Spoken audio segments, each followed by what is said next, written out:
안녕하세요. 오늘은 부처님의 말씀을 함께 나누려 합니다. 살다 보면 친구라 믿었던 이가 곁을 떠날 때가 있어요. 햇볕이 환할 때는 늘 함께 있던 사람이 어둠이 드리우면 어느새 사라지곤 하죠. 여러분도 그런 경험이 있으시죠? 기쁠 때는 많던 벗이 고난이 닥치면 보이지 않았던 기억 말입니다. 저 역시 그런 아픔을 겪어봤어요. 젊은 시절 어려운 일이 생겼을 때 가까웠던 사람들이 하나둘 멀어지는 걸 보며 마음이 무너지는 듯 했습니다.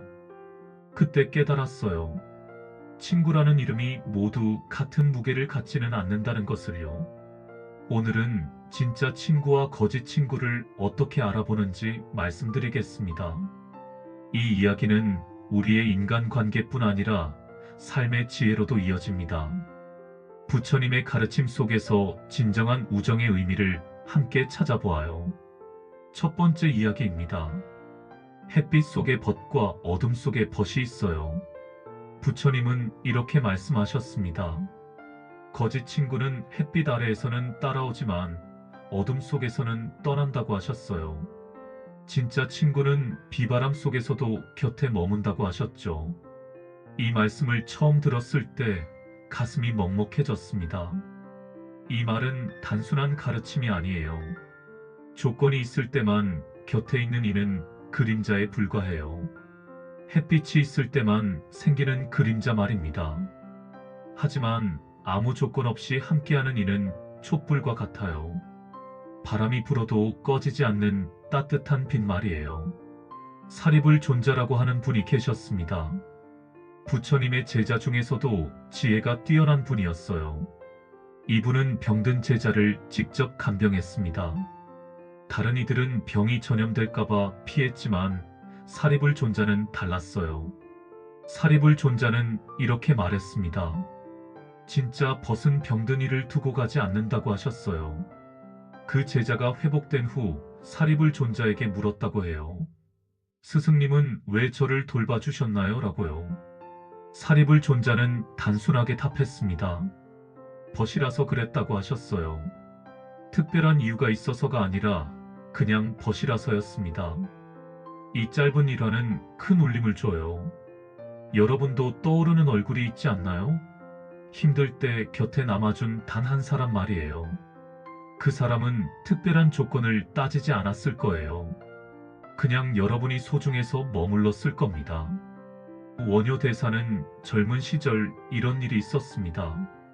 함께 공부하던 친구가 갑자기 중병에 걸렸어요. 그 당시에는 전염병이라는 소문이 돌았습니다. 모든 사람이 피해갔지만 원효 대사만은 홀로 남았어요. 밤낮 없이 간병하며 죽을 끓여 먹여주었습니다. 친구가 회복된 후 원효 대사에게 물었어요. 당신도 병에 걸릴 수 있었는데 왜 떠나지 않았나요? 라고요. 원효 대사는 말없이 간병하며 이렇게 말했다고 합니다. 벗은 어려울 때 진가를 드러낸다고 하셨죠. 그리고 덧붙였어요. 내가 너라면 넌 나를 버렸겠느냐고 물으며 웃었다고 해요. 그 친구는 눈물을 흘리며 깨달았다고 합니다.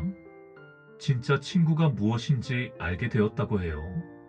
나중에 그 친구도 승려가 되어 평생 원효 대사와 우정을 나누었습니다. 내 마음을 다스리지 못하면 마음이 나를 흔들어요. 관계도 마찬가지입니다.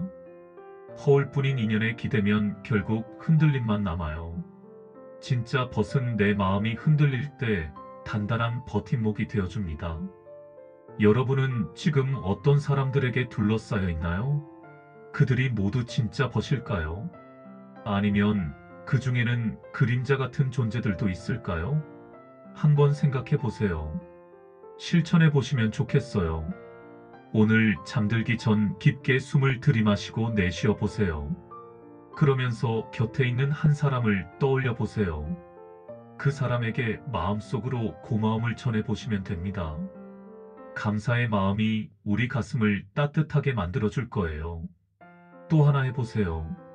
내일 아침 일어나자마자 그 사람에게 안부 인사를 건네보세요. 간단한 문자라도 좋아요. 안녕하세요.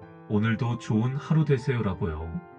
진짜 벗은 그림자가 아니라 따뜻한 불빛 같은 존재예요. 어둠이 깊을수록 더욱 소중한 존재가 되죠. 두 번째 이야기입니다. 말이 아닌 행동으로 보여주는 우정에 대해 말씀드릴게요. 사람들은 종종 말로만 친구라 합니다. 하지만 말은 바람 같아 쉽게 흩어져요. 부처님은 이렇게 말씀하셨습니다.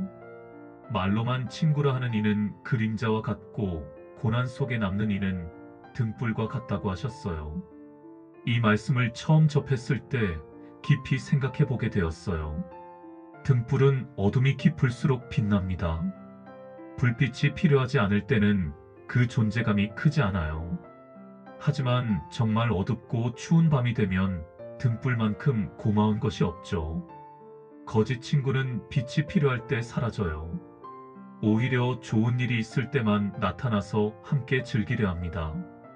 진짜 친구는 빛이 꺼진 순간을 함께해요. 어둠 속에서도 꿋꿋하게 곁을 지킵니다. 해능 스님은 이런 경험을 하셨습니다. 젊은 시절 많은 사람이 그를 따랐어요. 그의 지혜와 인품에 감탄하며 제자가 되고 싶어 했습니다. 하지만 어려운 일이 생기자 대부분 떠났어요. 해능 스님이 정치적으로 곤란한 상황에 처하게 되었거든요. 그때 해능 스님은 이렇게 말했다고 합니다. 말은 쉽지만 함께하기는 어렵다고 하셨죠. 평상시에 스승을 따르겠다고 큰 소리치던 이들이 정작 어려움이 닥치자 하나둘 사라졌다는 뜻이에요. 하지만 단 한 명의 제자가 끝까지 남았습니다. 그 제자는 말이 많지 않았어요. 평상시에도 조용히 스승의 뒤를 따랐죠. 해능 스님은 나중에 그 제자를 가장 아끼게 되었다고 해요. 말보다 행동으로 충성을 보여주었거든요. 진울 스님도 비슷한 이야기를 남기셨어요. 제자들이 모여 있을 때 이렇게 가르쳤습니다. 행동하지 않는 말은 빈 수레와 같다고 하셨어요. 빈 수레는 소리만 요란하고 실속이 없죠. 가득 찬 수레는 조용히 굴러가지만 무게가 있어요. 또 다른 일화도 있어요. 진울 스님 시대에 한 상인이 있었습니다. 그 상인은 평소 절에 자주 와서 큰 소리로 보시를 약속했어요. 금은 보화를 바치겠다고 큰 소리 쳤죠. 하지만 정작 약속한 날에는 나타나지 않았습니다. 반대로 가난한 농부 하나가 있었어요. 그는 말이 없었지만 매일 절에 와서 마당을 쓸고 물을 길어다 주었습니다. 진울 스님은 그 농부를 더 높이 평가하셨어요. 말은 적었지만 행동으로 진심을 보여주었거든요. 여러분도 이런 경험이 있으시죠? 큰 소리 치던 이는 사라지고 조용히 다가와 손 잡아준 이가 있었던 순간 말이에요. 그런 사람이야말로 진짜 벗이라고 할 수 있어요. 과거에 매달리지 말고 오늘 해야 할 일을 하세요. 지금 곁에 있는 이가 진짜 벗이에요. 그리고 나 또한 그런 벗이 되어야 합니다. 말보다 행동으로 우정을 증명해야 해요. 실천 가이드를 드릴게요. 내일 아침 10분 일찍 일어나 천천히 걸어보세요. 동네 한 바퀴라도 좋아요. 걸으면서 진짜 친구 한 사람을 떠올리며 그 사람의 좋은 점을 세어보시면 됩니다. 걸음 하나하나가 명상이 될 거예요. 또 하나는 이거예요. 오늘 중요한 말을 하기 전에 잠깐 멈춰보세요. 이 말이 정말 필요한지 3번 생각해 보시고요. 대신 작은 행동 하나를 해보세요. 차 한 잔 건네기, 친구 안부 묻기, 이런 작은 행동들이요. 말보다 행동으로 보여주는 것이 진짜 우정이에요. 큰 약속보다 작은 실천이 더 값진 법입니다. 3번째 이야기입니다. 위기에서 드러나는 진짜 인연에 대해 나눠보아요. 위기에서 인연은 드러납니다. 이 말이 얼마나 진실한지 살면서 여러 번 깨닫게 돼요. 경어 스님은 제자에게 물었어요. 내가 어려울 때 곁에 남는 이는 누구냐고 하셨습니다. 제자가 한참을 생각하다가 대답하지 못했어요. 그러자 경어 스님은 웃으며 말했어요. 그 사람을 벗이라 불러라고 하셨죠.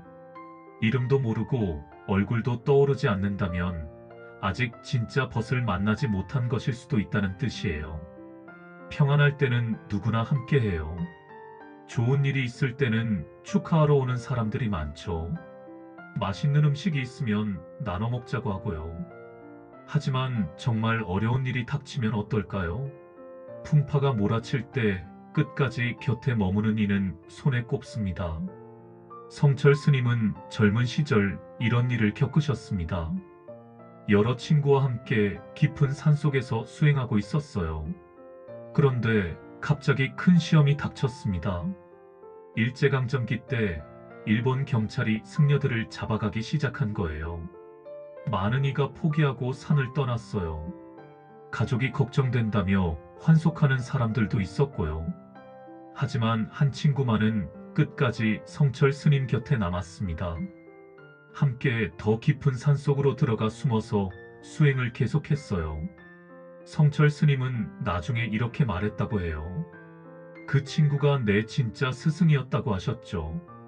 나이로는 성철 스님이 더 많았지만 우정의 깊이는 그 친구가 더 깊었다는 뜻이에요. 어려울 때 곁에 남아준 그 마음이 진짜 가르침이었다고 하셨습니다. 법정 스님도 비슷한 경험을 하셨어요. 젊은 시절 가난하고 어려웠을 때 한 친구가 묵묵히 도움을 주었습니다. 돈도 없고 지위도 없던 시절이었어요. 그 친구는 아무 조건 없이 도움을 주었습니다. 법정 스님은 이렇게 말씀하셨어요. 진짜 벗은 말하지 않고도 안다고 하셨죠. 어떤 도움이 필요한지 설명하지 않아도 먼저 알아서 도와주었다는 뜻이에요. 그런 마음이야말로 진정한 우정이라고 하셨습니다. 분노는 뜨거운 돌과 같습니다. 먼저 내 손을 다칠 뿐이에요. 허울뿐인 인연에 화를 내도 달라지지 않아요. 차라리 고요히 바라보고 내 곁에 남은 한 사람에게 감사하는 것이 지혜예요. 한 가지 깨달은 것이 있어요. 위기는 나쁜 것만이 아니라는 거예요. 위기를 통해 진짜 친구를 알게 되니까요. 어려움이 없다면 누가 진심인지 알기 어려워요. 위기가 우리에게 선물을 주는 셈이죠. 인내는 느린 씨앗과 같습니다. 겉으로는 변화가 없어 보이지만 땅속에서는 뿌리를 내리고 있어요. 끝내 큰 나무가 돼요. 참된 벗도 마찬가지예요. 시간이 흐를수록 그 진가가 드러납니다. 여러분은 위기를 어떻게 받아들이시나요? 두렵고 힘든 일로만 생각하시나요? 아니면 진짜 친구를 알아볼 기회로도 생각해 보시나요? 실천해 보세요. 오늘부터 감사일기를 써보시면 어떨까요? 매일 잠들기 전 곁에 있어준 사람 한 명과 그 이유를 한 줄씩 적어보시면 됩니다. 한 달만 해보세요. 누가 진짜 벗인지 자연스럽게 알게 될 거예요. 또 하나는 기도하는 마음으로 명상해 보는 거예요. 조용한 곳에 앉아서 10분간 호흡에 집중하세요. 숨을 들이마실 때는 감사함을 내쉴 때는 원망을 버리세요. 마음이 한결 가벼워질 거예요. 위기가 진짜 친구를 구별하는 시금석이에요. 어려움을 두려워하지 마세요. 그 안에서 진정한 보석을 발견할 수 있을 거예요. 네 번째 이야기입니다. 말의 무게와 약속의 가치에 대해 말씀드릴게요. 부처님은 이렇게 경계하셨어요. 모든 재앙은 입에서 나온다고 하셨습니다. 친구 사이도 다르지 않아요. 말이 가볍고 헛되면 신뢰는 금세 무너져요. 진짜 친구는 큰 약속보다 작은 지킴을 소중히 합니다. 요즘 세상에는 말이 너무 많아요. 소셜미디어에는 온갖 약속과 다짐들이 넘쳐나죠. 하지만 정작 지켜지는 것은 얼마나 될까요? 말은 쉽지만 지키기는 어려워요. 아난존자는 부처님 곁에서 25년간을 지키셨어요. 말보다 묵묵히 행동한 충성심이었습니다. 아난존자는 이렇게 말씀하셨다고 해요. 가장 큰 봉사는 곁에 머무는 것이라고 하셨죠. 아난존자에게는 이런 일화가 있어요. 어느 날 부처님이 아프셨을 때 많은 제자가 큰 소리로 간병을 자원했어요. 하지만 정작 밤새 곁을 지킨 것은 아난존자였습니다. 다른 사람들은 말만 했지 실제로는 오지 않았어요. 부처님이 회복되신 후 아난존자에게 물으셨어요. 왜 밤새 잠을 자지 않고 곁을 지켰느냐고요. 아난존자는 간단히 답했습니다. 당연한 일을 했을 뿐이라고요. 특별한 보상을 바라거나 칭찬받으려고 한 것이 아니었어요. 무학대사는 이런 가르침을 남기셨습니다. 한 제자가 말만 번지르르한 친구 때문에 고민한다고 하자 이렇게 답하셨어요. 말은 물거품이지만 행동은 바위와 같다고 하셨죠. 물거품은 금방 사라지지만 바위는 오래도록 남아있어요. 무학대사 자신도 그런 사람이었어요. 약속을 함부로 하지 않았지만 한 번 한 약속은 반드시 지켰습니다. 작은 약속이라도 소중히 여겼어요. 제자들이 작은 일로 약속을 어기면 크게 꾸짖으셨다고 해요. 의상대사도 비슷한 말씀을 하셨어요. 약속은 쉽지만 지키기는 어렵다고 하셨습니다. 그래서 함부로 약속하지 말라고 가르치셨어요. 대신 작은 약속이라도 지키는 일을 믿으라고 하셨죠. 의상대사에게는 이런 일화가 있어요. 어느 겨울날 한 농부가 절에 와서 봄에 쌀을 보시하겠다고 약속했어요. 그런데 그해 흉년이 들어 농부 자신도 먹을 것이 부족했습니다. 다른 사람 같으면 약속을 잊었을 법도 한데 그 농부는 봄에 정말 쌀을 가져왔어요. 의상대사는 그 쌀을 받으며 눈물을 흘렸다고 해요. 어려운 상황에서도 약속을 지키는 마음에 감동받으신 거죠.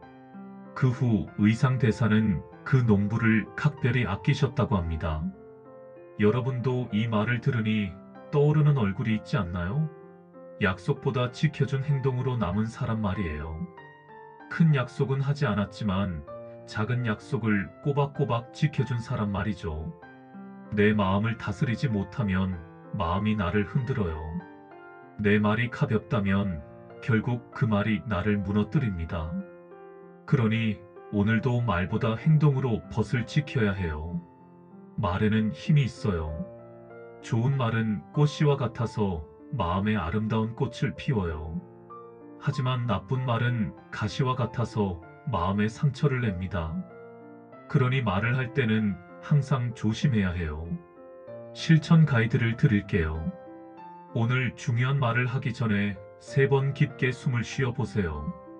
그리고 이 말이 상대방에게 도움이 될지 한 번 더 생각해 보시면 됩니다. 상대방의 마음에 상처가 될 말이라면 하지 마세요. 대신 작은 행동 하나를 해보세요. 따뜻한 차 한 잔 건네기, 어깨 한 번 토닥이기, 조용히 옆에 앉아있기요. 이런 작은 행동들이 말보다 큰 위로가 될 거예요. 말은 바람과 같지만 행동은 발자국처럼 남아요. 좋은 발자국을 남기는 사람이 되어보시면 어떨까요? 5번째 이야기입니다. 비교하지 않는 벗에 대해 말씀드릴게요. 부처님은 이렇게 말씀하셨어요. 태양과 달은 서로를 비교하지 않는다고 하셨습니다. 그들은 각자의 시간에 빛날 뿐이라고 하셨죠. 친구도 마찬가지예요. 진짜 친구는 비교하지 않아요. 서로의 빛을 인정하고 존중합니다. 요즘 세상은 비교로 가득해요. 누가 더 성공했는지, 누가 더 행복한지 끊임없이 비교하죠. 소셜미디어를 보면 더욱 심해요. 남의 좋은 모습만 보며 내 삶을 초라하게 느끼기도 하고요. 하지만 진정한 친구는 다름을 인정해요. 원효대사는 제자에게 이렇게 말씀하셨어요. 벗은 서로의 다름을 기쁘게 받아들인다고 하셨습니다. 다름을 인정할 때 우정이 깊어진다고 가르치셨죠. 원효대사 자신도 그런 분이었어요. 신라시대에는 계급사회였지만 원효대사는 신분을 가리지 않고 친구를 사귀셨습니다. 왕족부터 천민까지 모든 이를 똑같이 대하셨어요. 각자의 다른 점을 장점으로 보셨거든요. 보조진을은 이런 일화를 남기셨어요. 두 제자가 서로를 비교하며 다투게 되었어요. 한 제자는 암송을 잘했고 다른 제자는 명상을 잘했습니다. 서로 자신이 더 뛰어나다고 주장했죠. 진울 스님은 두 제자를 불러 이렇게 말씀하셨습니다. 꽃과 나무 중 누가 더 아름다우냐고 물으시며 둘 다 완전하다고 하셨어요. 꽃은 꽃의 아름다움이 있고 나무는 나무의 아름다움이 있다고 하셨죠. 두 제자는 그제야 깨달았다고 해요.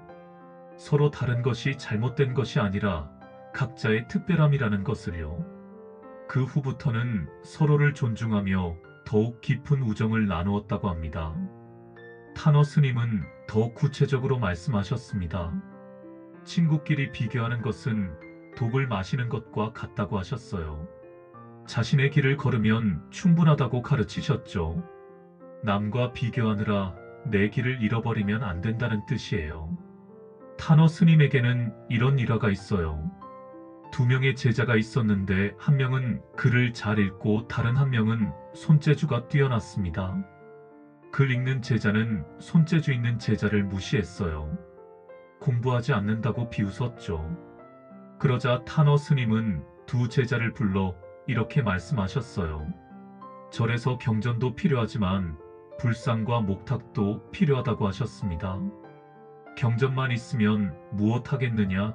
불상과 목탁이 없으면 예배를 어떻게 드리겠느냐고 하셨죠. 두 제자는 그제야 깨달았다고 해요. 각자가 다른 역할을 하지만 모두 소중하다는 것을요.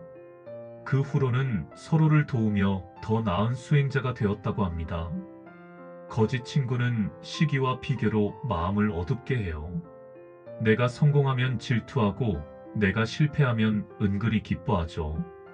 진짜 친구는 함께 있어도 편안합니다. 여러분도 그런 친구 있으시죠? 곁에 있으면 설명하지 않아도 편안한 사람 말이에요. 그런 친구와 함께 있으면 나 자신이 됩니다. 가면을 쓸 필요가 없어요. 있는 그대로의 모습으로도 사랑받는다는 걸 아니까요. 이런 관계가 얼마나 소중한지 모릅니다. 과거에 매달리지 말고 오늘 해야 할 일을 하세요. 그 편안함이야말로 진짜 벗의 증거예요. 서로 다름을 인정하고 존중할 때 우정은 더욱 깊어집니다. 여러분은 친구들과 어떤 관계를 맺고 계신가요? 서로 비교하고 경쟁하는 관계인가요? 아니면 서로 다름을 인정하고 응원하는 관계인가요? 실천해 보세요. 친구와 만날 때 상대방의 좋은 점 하나를 찾아 말해주세요. 비교하지 말고 그 사람만의 독특함을 인정해 보시면 됩니다. 너는 정말 따뜻한 마음을 가졌구나. 너는 참 성실하구나. 이런 식으로 말이에요. 그리고 내 안의 비교 마음도 살펴보세요. 남과 비교할 때마다 잠깐 멈추고 깊게 숨을 쉬어보세요. 그리고 이렇게 생각해 보세요. 나는 나만의 고유한 길이 있다고요. 서로 다름을 인정할 때 우정은 더욱 아름다워져요. 태양과 달처럼 각자의 시간에 빛나면 되는 거예요. 6번째 이야기입니다. 용서와 자비에 대해 말씀드릴게요. 강한 자는 용서하고 현명한 자는 이해합니다. 이 가르침은 벗을 알아보는 기준이 돼요. 거짓 친구는 원망을 쌓아요. 진짜 친구는 용서로 관계를 이어갑니다. 용서란 참 어려운 일이에요. 특히 가까운 사람에게 상처받았을 때는 더욱 그래요. 기대가 컸던 만큼 실망도 크거든요. 하지만 용서야말로 우정을 지키는 가장 강력한 힘이에요. 해능 스님은 원한을 품은 제자를 부드럽게 맞이하셨어요. 그 제자는 스승을 오해하고 원망하며 떠났던 사람이었습니다. 몇 년 후 자신의 잘못을 깨닫고 돌아왔어요. 해능 스님은 이렇게 말씀하셨습니다. 내 마음이 풀리면 우리도 함께 편안해진다고 하셨어요. 그 말에 제자의 눈물이 흘렀다고 해요. 꾸짖을 줄 알았는데 오히려 따뜻하게 맞아주시니 더욱 미안했던 거죠. 해능 스님은 과거의 일을 전혀 언급하지 않으셨다고 해요. 마치 어제 헤어진 것처럼 자연스럽게 대하셨습니다. 그 제자는 나중에 말했다고 해요. 그날의 용서가 자신의 인생을 바꾸었다고요. 스승의 자비로운 마음을 보며 진정한 용서가 무엇인지 깨달았다고 합니다. 도선 국사는 더 깊은 가르침을 주셨습니다. 제자에게 이렇게 말씀하셨어요. 용서는 상대를 위함이 아니라 나를 위함이라고 하셨습니다. 원망을 품고 있으면 그 독이 내 마음을 갉아먹는다고 하셨어요. 도선 국사 자신도 그런 경험이 있으셨어요. 젊은 시절 가까운 친구에게 크게 배신당한 적이 있었습니다. 그 친구 때문에 큰 어려움을 겪었어요. 처음에는 분노와 원망으로 잠을 이루지 못했다고 해요. 하지만 시간이 지나며 깨달으셨습니다. 원망하는 것은 독을 마시고 상대방이 죽기를 바라는 것과 같다는 거요. 결국 내가 괴로울 뿐이라는 것을 아셨습니다. 그래서 마음속으로 그 친구를 용서하셨어요. 법장 스님은 이런 일화를 남기셨어요. 자신을 배신한 친구가 찾아왔을 때 먼저 손을 내밀며 웃으셨습니다. 그리고 이렇게 말씀하셨어요. 돌아온 것만으로도 충분하다고 하셨죠. 그 친구는 미안함에 고개를 들지 못했다고 해요. 하지만 법장 스님은 과거 이야기는 전혀 꺼내지 않으셨습니다. 대신 차를 끓여주시며 근황을 물어보셨어요.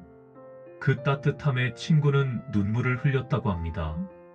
여러분도 이 말을 들으니 떠오르는 얼굴이 있지 않나요? 용서했을 때 오히려 내 마음이 편안해졌던 경험 말이에요. 처음에는 억지로 용서하는 것 같았지만 시간이 지나니 정말 마음이 가벼워졌던 기억 있으시죠? 분노는 뜨거운 성냥과 같아요. 먼저 내 손을 태울 뿐입니다. 상대방은 아무렇지 않은데 나만 괴로워하는 경우가 많아요.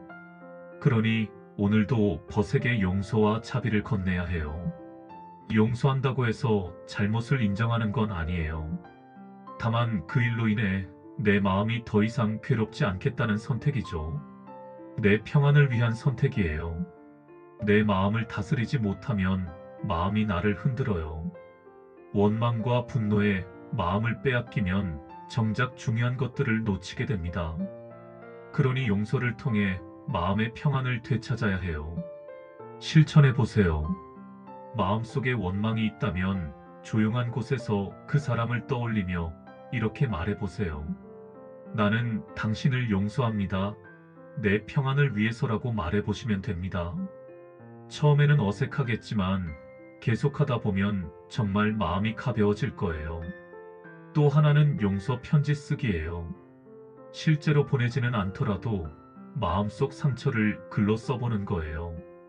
그리고 마지막에 용서한다는 말을 적어보세요. 글을 다 쓰고 나면 마음이 한결 편안해질 거예요. 용서는 상대방을 위한 것이 아니라 나 자신을 위한 선물이에요. 오늘 그 선물을 자신에게 줘보시면 어떨까요? 7번째 이야기입니다. 인내의 힘에 대해 말씀드릴게요. 부처님은 이렇게 말씀하셨어요. 인내는 가장 힘든 훈련이지만 마지막 승리는 인내하는 자에게 돌아간다고 하셨습니다. 친구 관계도 마찬가지예요. 서로를 참아주고 기다릴 때 벗은 깊어져요. 요즘 세상은 모든 것이 빠르죠. 인스턴트 음식처럼 관계도 빨리빨리를 원해요. 조금만 마음에 안 들면 금세 관계를 끊어버리기도 하고요. 하지만 진정한 우정은 천천히 익어가는 거예요. 성철 스님은 제자에게 이렇게 말씀하셨어요. 벗은 함께 걷는 길이라고 하셨습니다. 빨리 가려 하면 잃는다고 가르치셨죠. 함께 걷는다는 것은 서로의 속도를 맞춰간다는 뜻이에요. 성철 스님에게는 이런 일화가 있어요.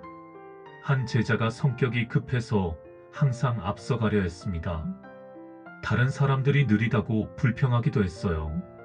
성철 스님은 그 제자를 데리고 산길을 걸으셨어요. 제자는 빨리 가려고 했지만 스님은 천천히 걸으셨습니다. 제자가 재촉하자 스님은 이렇게 말씀하셨어요. 길을 가는 목적이 빨리 도착하는 것이냐 아니면 함께 가는 것이냐고 물으셨죠. 제자는 그제야 깨달았다고 해요. 혼자 빨리 가는 것보다 함께 천천히 가는 것이 더 의미 있다는 걸요. 그 후로는 다른 사람들을 기다려주며 함께 갔다고 합니다. 무학대사는 더 구체적으로 설명하셨어요. 인내하는 벗은 겨울나무와 같다고 하셨습니다. 겨울나무는 잎은 떨어져도 뿌리는 살아있어요. 봄이 오면 다시 새 잎을 틔우죠. 무학대사 자신도 그런 경험을 하셨어요. 가까운 친구와 크게 다툰 적이 있었습니다. 서로 화가 나서 몇 년간 말을 하지 않았어요. 하지만 무학대사는 그 친구를 포기하지 않으셨습니다. 기다렸어요. 언젠가는 화해할 날이 올 거라고 믿으며 기다리셨습니다. 그러던 어느 날 그 친구가 병에 걸렸다는 소식을 들었어요. 무학대사는 주저없이 찾아가 간병을 도왔습니다. 친구는 놀랐어요. 자신을 미워할 줄 알았는데 오히려 도와주니 감동받았죠. 무학대사는 이렇게 말씀하셨다고 해요. 다툰 건 일시적이지만 우정은 영원하다고요. 의상대사는 20년간 연락이 끊긴 친구가 찾아왔을 때 이렇게 하셨습니다. 마치 어제 헤어진 것처럼 자연스럽게 맞이하셨어요. 그리고 이렇게 말씀하셨습니다. 진짜 우정에는 시간이 없다고 하셨죠. 의상대사와 그 친구 사이에는 이런 이야기가 있어요. 젊은 시절 함께 공부하던 친구였는데 한 사람은 출세를 원하고 다른 사람은 수행을 원했어요. 길이 달라져서 헤어지게 되었죠.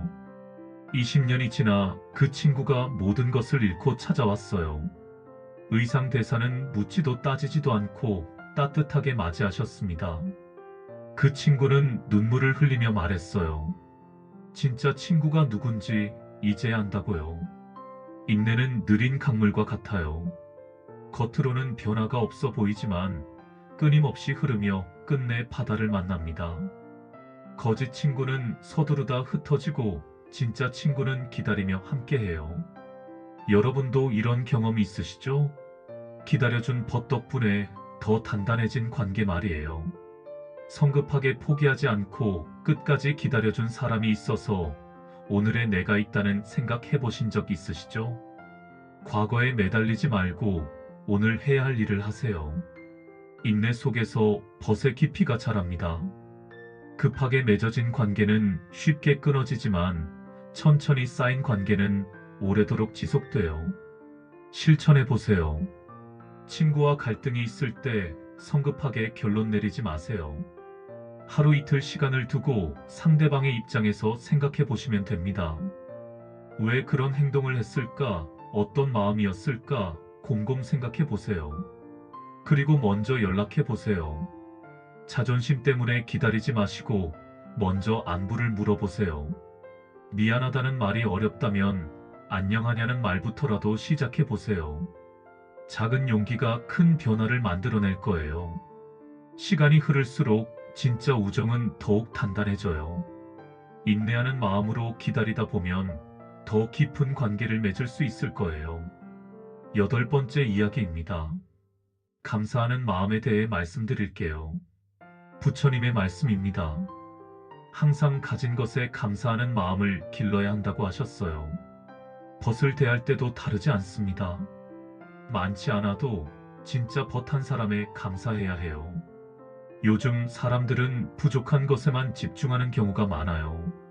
없는 것만 보며 불평하죠. 하지만 지금 곁에 있는 소중한 사람들을 놓치고 있는 건 아닐까요? 경어 스님은 이렇게 말씀하셨어요. 벗이 많음이 아니라 기품이 중요하다고 하셨습니다. 깊은 우정 하나가 얕은 인연 100개보다 값지다고 가르치셨죠. 숫자가 아니라 질이 중요하다는 뜻이에요. 경어 스님 자신도 그런 분이셨어요. 많은 사람과 인연을 맺으셨지만 정말 가까운 친구는 몇 명 되지 않았습니다. 하지만 그 몇 명과는 평생에 걸친 깊은 우정을 나누셨어요. 보조진울은 더 구체적으로 설명하셨어요. 제자들에게 이렇게 말씀하셨습니다. 우물은 깊어야 맑은 물이 나온다고 하시며 우정도 마찬가지라고 가르치셨어요. 얕은 우물에서는 금방 마르지만 깊은 우물에서는 계속 물이 나오죠. 진울 스님에게는 이런 일화가 있어요.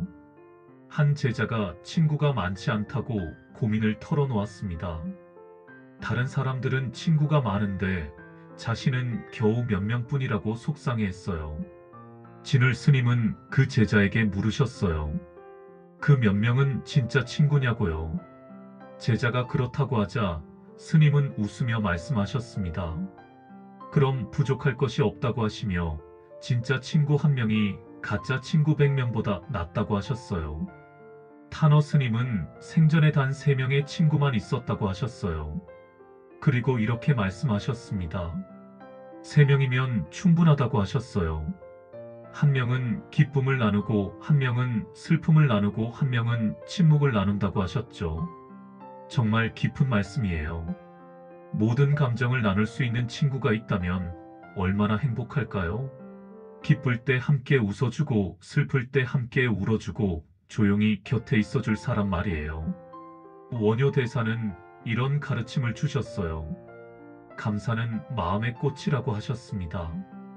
감사하는 마음이 있으면 작은 것에서도 큰 기쁨을 찾을 수 있다고 하셨어요. 반대로 감사하지 않으면 아무리 많은 것이 있어도 만족하지 못한다고 하셨죠. 원효 대사 자신의 삶이 그러했어요. 많은 재물이나 지위는 없었지만 항상 감사하는 마음으로 살으셨습니다. 작은 인연에도 깊이 감사하셨어요. 그래서 많은 사람이 원효 대사를 따르게 되었던 거죠. 여러분도 이런 경험이 있으시죠? 많은 사람보다 한 사람 덕분에 살아났던 순간 말이에요. 어려울 때 도움을 준 그 한 사람이 100명보다 더 소중했던 기억 있으시죠? 거짓 친구는 숫자로 남고 진짜 친구는 마음에 남아요. SNS에서 좋아요를 많이 받는 것보다 진심으로 안부를 묻는 한 사람이 더 소중해요. 내 마음을 다스리지 못하면 마음이 나를 흔들어요. 부족한 것만 보며 불평하다 보면 지금 있는 소중한 것들을 놓치게 됩니다. 그러니 오늘 곁에 있는 벗 한 사람에게 감사하세요. 그 마음이 관계를 지켜줍니다. 감사는 습관이에요. 처음에는 어색하지만 계속하다 보면 자연스러워져요. 그리고 감사하는 만큼 더 많은 감사할 일들이 생긴다고 해요. 실천해 보세요. 일주일에 한 번은 고마운 친구에게 안부 전화를 드려보세요. 거창한 말이 아니어도 괜찮아요. 그냥 안녕하다고 말하는 것만으로도 충분합니다. 목소리만 들어도 마음이 따뜻해질 거예요. 그리고 감사 메모를 써보세요.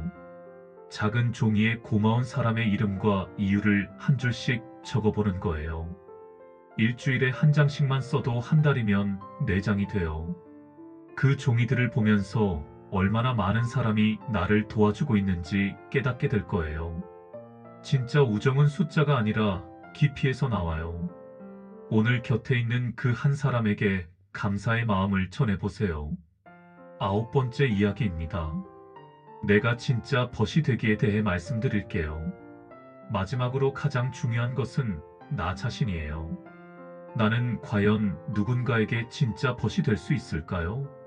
부처님은 이렇게 말씀하셨어요. 스스로 등불이 되어라고 하셨습니다. 타인의 빛을 좇지 말고 내가 빛이 되어라고 가르치셨죠. 벗도 마찬가지예요. 좋은 친구를 찾기 전에 내가 먼저 좋은 친구가 되어야 합니다. 조건 없이 먼저 다가가는 이가 진짜 벗이에요. 안한 존자는 늘 먼저 다가가 부처님 곁을 지키셨어요. 25년간 그 충성심이 곧 우정이었습니다. 안한 존자는 이렇게 말씀하셨다고 해요. 진짜 벗은 먼저 손을 내미는 자라고 하셨죠. 안한 존자에게는 이런 일화가 더 있어요. 다른 제자들이 부처님께 큰 가르침을 청할 때 안한 존자는 조용히 부처님의 생활을 돌봤습니다. 옷을 빨아들이고 음식을 준비하고 잠자리를 정리해 드렸어요. 다른 사람들은 그런 안한 존자를 하찮게 봤을 수도 있어요. 하지만 부처님은 안한 존자를 가장 아끼셨습니다. 말로 하는 봉사가 아니라 행동으로 하는 봉사를 보셨거든요. 법정 스님은 이런 일화를 남기셨어요. 어떤 사람이 찾아와 외롭다고 했을 때 이렇게 답하셨습니다. 외로움을 달래려면 먼저 누군가의 외로움을 달래주어라고 하셨어요. 받으려 하지 말고 주려 하라는 뜻이에요. 법정 스님 자신도 그런 분이셨어요. 무소유를 실천하시며 많은 것을 가지지 않으셨지만 마음만큼은 누구보다 풍요로우셨습니다. 먼저 다가가서 위로해 주시고 격려해 주셨어요. 원효 대사는 더욱 직접적으로 말씀하셨습니다. 벗을 얻고 싶으면 먼저 벗이 되어라고 가르치셨어요. 받으려 하지 말고 주려 하라고 하셨죠. 원효 대사의 삶 자체가 그 가르침을 보여줬어요. 신분을 가리지 않고 누구에게든 먼저 다가가셨습니다.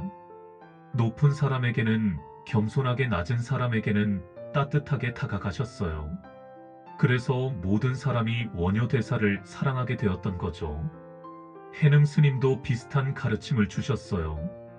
이렇게 말씀하셨습니다. 등불은 다른 등불을 밝히려 하지 않지만 저절로 밝혀진다고 하셨어요. 내가 밝은 빛이 되면 자연스럽게 다른 사람들도 밝아진다.